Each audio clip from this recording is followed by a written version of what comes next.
अयोध्या जिले के चर्चित भदरसा गैंग रेप केस में कोर्ट ने सजा पर फैसला सुनाया। तो बेकरी पर तो कुछ हुआ नहीं। पॉक्सो फर्स्ट कोर्ट की जज निरुपमा विक्रम ने दोषी राजू खान को 20 साल जेल की सजा सुनाई और 50,000 रुपए का यहाँ जुर्माना इस लगाया। स्थल पर उसके सुनिए साथ अब बलात्कार हुआ। मोहित खान के तो वकील बेकरी ने पर तो क्या कुछ हुआ बड़ा लेके दावा गए किया स्पॉट है। पर, बताओ तुम्हारे साथ कहाँ किया गया। 29 जुलाई 2024 को एक एफआईआर दर्ज हुई कि मोहित खान और उनके नौकर राजू खान ने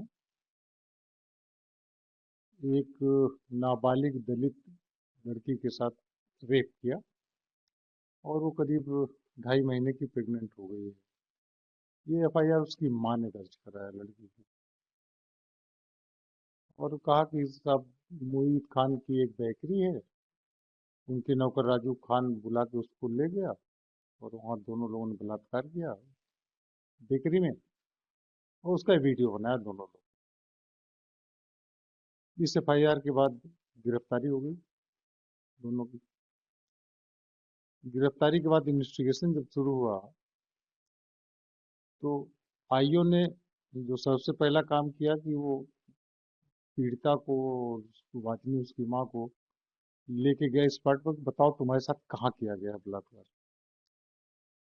तो पीड़िता ने बेकरी से करीब 100 मीटर दूर एक खेत में एक चिलबिल के पेड़ के नीचे बताया साहब यहाँ हमारे साथ हुआ है। पीड़िता भी थी, उसकी माँ भी थी।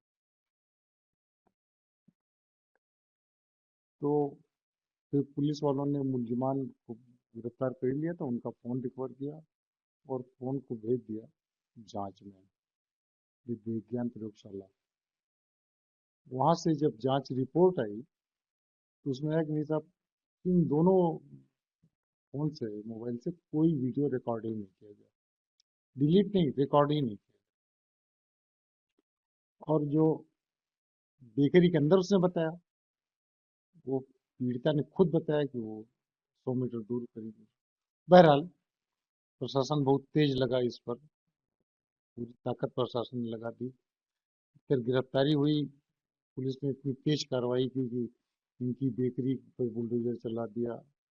इनके एक भाई का शॉपिंग मॉल था, काफी बड़ा था, उसके ऊपर बुलडोजर चला के पूरा ध्वस्त कर दिया।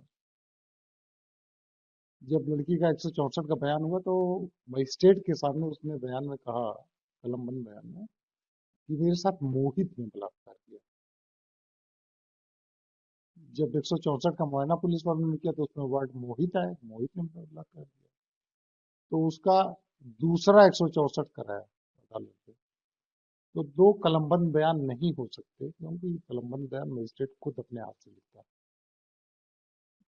लीगल नहीं है, लेकिन किसी तरह सीजे में कैसे कैसे आदेश करा के उन्होंने दूसरा बयान रिकॉर्ड किया।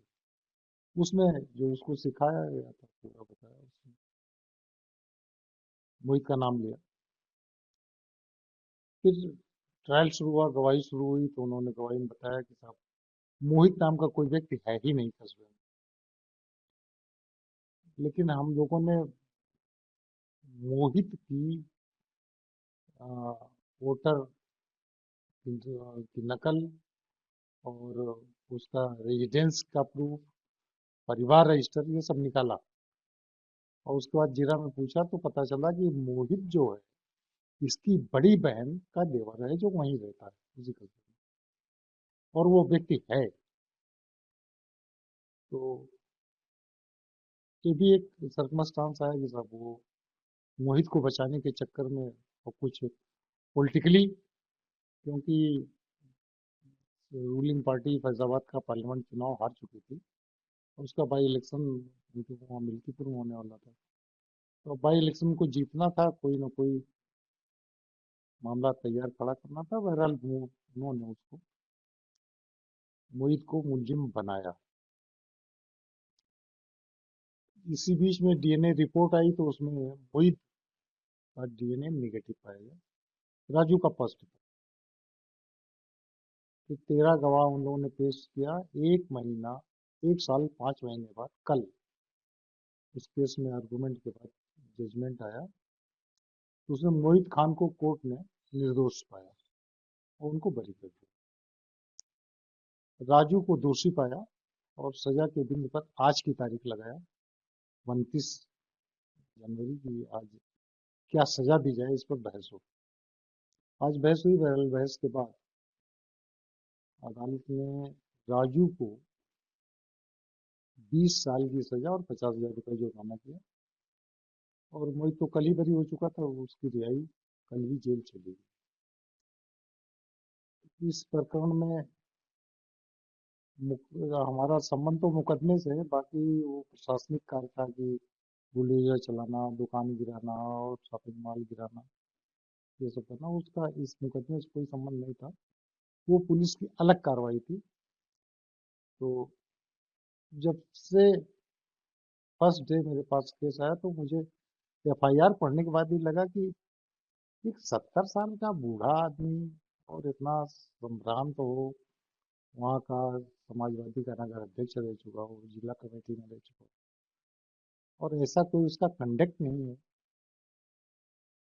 ये विश्वसनीय नहीं लगता। मुझे पहले दिन से लगा कि जब बीच बीच में हम लोगों ने पूछा तो सही बात भी मुल्जिमान बता देते हैं, ऐसे बता सकते हम बिल्कुल बेगुनाह हैं, हमारा कोई मतलब नहीं। राजू खान को हमने 4-5 महीना पहले अपनी प्रैक्टिस से निकाल दिया था। ये घूमता घामता वहीं कहीं रहता था, तो मौका पाके इन लोगों ने हमें भी लपेट दिया इस केस में। बहरहाल माननीय न्यायालय ने उसको निर्दोष पाया और बरी कर दिया, और राजू खान को दोषी पाया। उनको सजा। जी हाँ, ये गैंग रेप की एफआईआर दर्ज करने के बाद उसके खिलाफ गैंगस्टर का भी मुकदमा दर्ज किया। उसकी बेल अप्लाइड है, बेल हो जाएगी तो बाहर आ जाएंगे।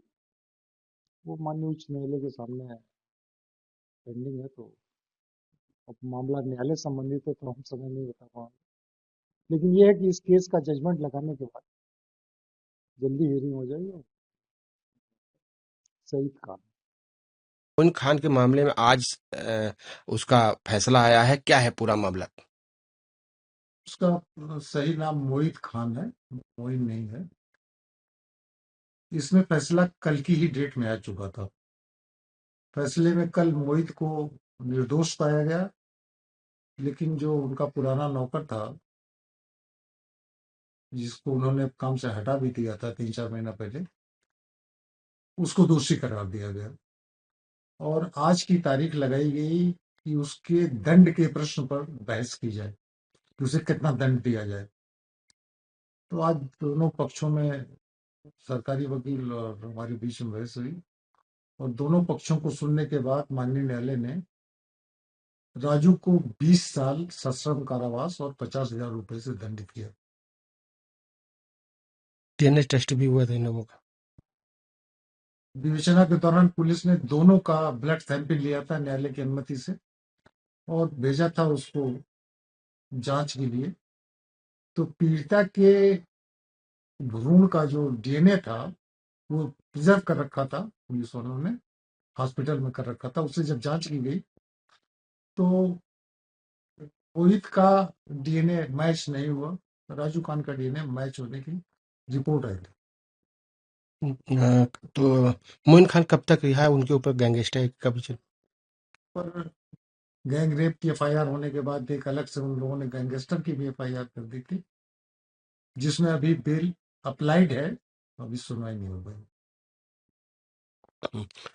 राजू खान को जो कन्विक्शन हुआ है उसके खिलाफ तो अपील में जाएंगे और बेल में माननीय उच्च न्यायालय में प्रस्तुत करेंगे। बाकी उसका जो सरकारी तौर पर नुकसान किया गया है, डिमोलिशन किया गया है, बुलडोजिंग की गई है, तो इसका इस मुकदमे से तो उसका कोई संबंध नहीं है, लेकिन उस पर भी कोई ना कोई कार्रवाई करेंगे। जो गैंगस्टर लगा हुआ है, इस पे क्या कर अगला प्लान मास्टर?